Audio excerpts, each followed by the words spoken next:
terminó una semana que tenemos tres temas principales: aborto, fútbol, con el comienzo del Mundial, y economía. Se nos fue todo muy rápidamente a las nubes el dólar, se fue el presidente del Banco Central y ahora hay que encaminar este barco hacia un futuro mejor. Sí, efectivamente, una semana durísima de nuevo para la economía argentina, ¿no es cierto? Y más allá de que los otros dos temas, sí, bueno, por supuesto el tema del aborto tiene una importancia capital en la estructura de una sociedad como la nuestra, y el fútbol como pasión de multitudes, la realidad concreta de la que nos toca vivir a los argentinos desde la perspectiva económica, que ya no es más una cuestión meramente económica, ¿no es cierto? Se traduce en una cuestión social fundamental y obviamente política, ¿no? Vos lo decís, digamos, ¿no? La repercusión política inmediata fue el cambio del presidente del Banco Central y de alguna manera una transformación también ahí bastante improvisada de un ministerio que se había desdoblado y que vuelve a ser uno mismo y demás, ¿no? De manera que fue una semana, yo diría dura. Dura, sí, golpe al bolsillo. Muy dura, un golpe, ¿no? Hablando de golpe al bolsillo, nosotros hemos extraído una parte, esto se ha visto por todos los medios, se ha filtrado, él dice que no es una filtración, sino que en el Rotary de Buenos Aires lo filmaron a Melconian, Carlos Melconian, un economista que fue el primer presidente del Banco Nación del propio gobierno de Macri, y dijo esta partecita, yo he recortado dos, esta partecita muy cortita de 20, 30 segundos para poder analizarla. Entonces ustedes me preguntan en cuánto tiempo se arregla eso, no tengo la menor idea. En muchos años, excepto, como ocurrió 3 o 4 veces en la Argentina, que una devaluación y su posterior inflación licúe. Rodrigo, Remes, Herman, son anécdotas. Son las personas que llegaron cuando la realidad ya había tomado su decisión. Y acá la desgracia hizo que no explotó. Entonces, al no explotar, cosa que deja un tendal, pero quiero ser acá egoísta. Cuando estas cosas explotan, dejan un problema para la economía de ese país. Bueno, dos cosas principales. La primera, él dice que se ha arreglado 2 o 3 veces en el país con una maxi devaluación. La pregunta que le hago a Guida, después vamos a, lamentablemente, porque dijo la palabra lamentablemente no explotó, que es fundamental para hacer análisis más semiológicos, más semióticos, más psicológicos sobre la palabra lamentablemente no explotó. 50% de evaluación, 19 valía el 28 de diciembre del 2017, hoy vale 29, 50% de evaluación, ¿no es una gran devaluación? Es una gran devaluación y es una gran devaluación desde el 2016, llevamos casi el 200%.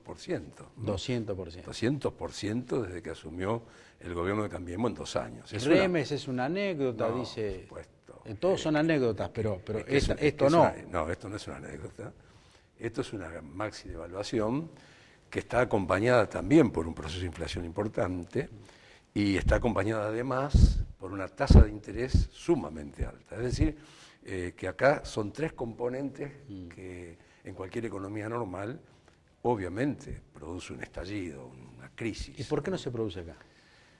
Bueno, el estallido no es normal esta economía. No, cuando uno dice estallido, perdón, no para la audiencia, no me estoy refiriendo a un hecho social o un proceso de insurrección, mucho menos. Me refiero a estallido en las propias variables del sistema, ¿no? En el funcionamiento del sistema económico. Se ve que tiene un blindaje esto que no lo tuvo otro gobierno. Efectivamente, tiene un blindaje mediático importante. Esto no se puede negar más, ¿no es cierto? Sería torpe en cualquier programa periodístico que uno niegue que evidentemente hay un blindaje, ¿no? Y por otra parte todavía hay algunos resortes que se están moviendo en dirección a ver cómo puede continuar esto para que continúe un proceso en términos de democracia, obviamente, en paz y sin violencia. Yo creo que esto es lo que lo está parando, ¿no? Y algunas diferencias sustanciales con 2 aspectos. La cuestión de la banca todavía, la actividad financiera que todavía aparentemente... No, están sólidas. Por eso, digo todavía porque habría que ver las medidas que siguen por ejemplo, en el caso del cambio de las LEVAC y demás, ¿no es cierto? Pero vamos a suponer hasta hoy. Y el mundo, ¿no? Es un mundo diferente. Sí. Entonces, en ese marco se podría decir que estamos en la situación que estamos. Pero es de crisis, es de crisis. Yo recuerdo la fiscal Fein, recuerden quién es la fiscal Fein, la que se dedicó al caso Nisman, cuando dijo en un programa de radio, lamentablemente dio negativa la prueba del arma, ¿no? O sea que como no le habían encontrado pólvora en las manos, lamentablemente no podía decir en ese momento que se había suicidado, ¿no? O sea, cometió un error, una gafe enorme. Y ahora dice Melconian, lamentablemente no le explotó al gobierno anterior, lamentablemente no le explotó al gobierno anterior. ¿Es otro gaf o algo que él estaba buscando? No, bueno, seamos honestos. Visto de cualquier perspectiva de ciudadano normal, es evidente que en el gobierno anterior había cuestiones importantes, había situaciones que corregir macroeconómicas, pero todas estaban en el marco de algo manejable. Se podía haber resuelto de una manera mucho más eficiente y mucho mejor para el conjunto del pueblo argentino. Lamentablemente está vinculado a varios intentos de corridas y varios intentos desestabilizadores. Claro, ahora uno lo mira con más calma, con más tranquilidad, y en ese momento, si lo decías, quedabas atrapado con esta vieja idea de kirchnerismo, no kirchnerismo, pero es cierto, ¿no? No explotó porque nunca hubiera podido explotar, porque las condiciones que están hoy son absolutamente diferentes y objetivamente diferentes a las que dejó el gobierno anterior. Desde ya, el corset de la deuda externa no existía. Éramos un país desendeudado, pero objetivamente con el exterior. Estábamos en el 7-8% del PBI de moneda extranjera en manos de tenedores extranjeros. Esto le permitió el endeudamiento tremendo que logró en 2 años, ¿no es cierto? Sí, sí. El déficit era totalmente manejable y por supuesto no lo estaba haciendo ese gobierno, pero con algunas variables de ajuste se podría haber resuelto. Y por último, todavía estábamos con condiciones favorables en términos de los precios relativos internos. Por eso creo que no estaba equivocado en Prat cuando decía, si hacemos un dólar a 16 es porque hicimos las cosas mal. Porque objetivamente no tenía que ser así, no había por qué pensar... Sí, esa fue la primera declaración de Prat Gay. ¿Te acordás? Sí. Yo vuelvo a esto porque me parece que tenía un contenido académico grande esa afirmación, ¿no? Más allá de coincidir o no después comparar ahí. Académicamente, pero era lógico. Sí. Y esto es lo que un poco decía en ese momento el otro pedazo de la Argentina a través de su candidato, cuando decía que había algunas posibilidades de hacerlo, ¿no? De manera que lo de Melconian me preocupa. Escuchá esta parte. Y no me gusta. Del Melconian, que es la más popular en todos los medios, que es cuánto debería costar hoy el dólar, ¿no? Y con un dólar que Kirchner recibió a 3.70, que traído hoy es 41 pesos de hoy. Bueno, ahí yo hice, la verdad que al productor y operador lo estoy matando, le traje un cuadrito muy chiquitito. Lo que pasa es que es fácil tomar cualquier fecha y cualquier precio para después expandirlo hacia la fecha de hoy. Si yo lo tomo, cuando él asume, dice, valía 3.70. Fíjate vos, sobre final de año, cuando asume Néstor Kirchner, valía 2.70. O sea que el valor de hoy, de acuerdo al análisis que hace Melconian, es, si en el 2002 valía 3.70, 41 debería ser, al 2003, a 2.70, 29.90. ¿Dejás que te diga algo? Sí. Ya que usaste el cuadrito. Es brillante tu cuadrito. Ah, gracias. Pero no sé de dónde lo sacaste y cómo lo hiciste, te felicito. Regla de tres. Ahora como alumno, como alumno de la facultad. Regla de 3 simple. Esta es simple. No solo que es así de cierto como lo presentás en el cuadrito, sino que lo que se olvida de decir nuestro conocido economista Melconian, es que ni bien asumió Kirchner, le quisieron hacer un golpe de mercado con el dólar. Sí, sí. Y lo quisieron llevar a 3.70. Lo llevaron a 4. Casi a 4. Sí. Pero obró bueno, con inteligencia, y en esto soy muy respetuoso del expresidente, en honor a su memoria, porque lo hizo con corrección política, sin perjuicio para el conjunto del pueblo argentino y con herramientas técnicas. No estuvo esperando.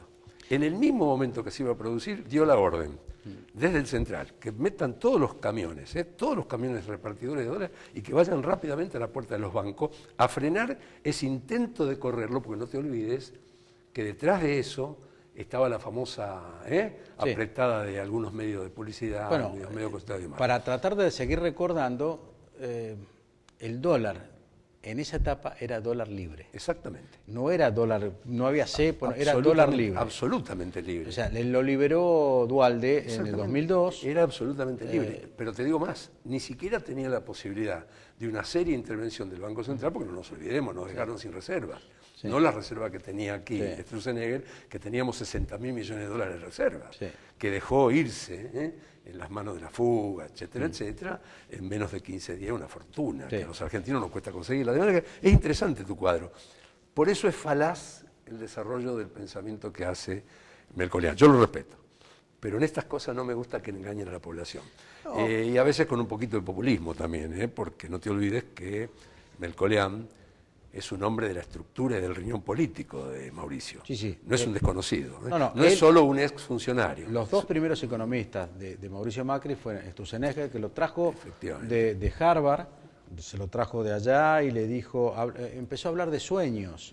Eso lo cuenta Sturzenegger. Empezó a hablar de sueños. ¿Cuáles son tus sueños? Bueno, a ver cómo es tu sueño, anda al Banco Ciudad. Y Melconian, que armó al lado de Mauricio Macri en la primera campaña a titular de la ciudad de Buenos Aires. Te voy a decir que Melconian es muy respetable y simplemente son cosas que yo lo marco, pero yo lo respeto, como es fácil tomar un valor para decir lo que valdría hoy. También me tomé el trabajo de preguntarle a Eduardo Conesa, que es de IDEA, y él me dice, no, la serie histórica de 1913 a la fecha, 1913 a la fecha, le da un dólar de 36. La serie histórica poniéndole el dólar de 1913 con la inflación. Son productos macroeconómicos que son... Son formas de proyectar y programar. Todas son buenas. Lo que pasa es que hay que ver en qué sentido lo haces y con qué intencionalidad lo haces. Exactamente. ¿Por qué no me gusta este tipo de planteo? Porque esto lo que hace va metiendo en la gente, en la cabeza, va utilizando los medios de comunicación para generar opinión en el conjunto de la población que objetivamente no puede tener opinión técnica. Me lo han preguntado casi todos tus colegas en todos los medios, ¿cuál es el techo que yo veo? No tengo ningún techo. No hay que hablar de esas cosas. Porque objetivamente no solo que no hay que hablar, sino que es objetivo, no sabemos cuál es el techo. ¿Y sabes por qué? Porque también ahora, a pesar de que nos prometieron transparencia con la información y toda, la información no es transparente, objetivamente. No estoy acusando, estoy tratando de decirte que aún nosotros, en la Fundación, nuestros equipos de estudio y otros colegas, no podemos calcular exactamente cuál sería hoy el techo que tenemos, ¿no? De manera que lo que sí es cierto es que estos altibajos y estos picos, lo único que hacen, vos sabés muy bien, ¿no es cierto? Perjudican, dañan y perjudican al conjunto de la economía argentina, ¿no? Gracias, Daniel, por venir.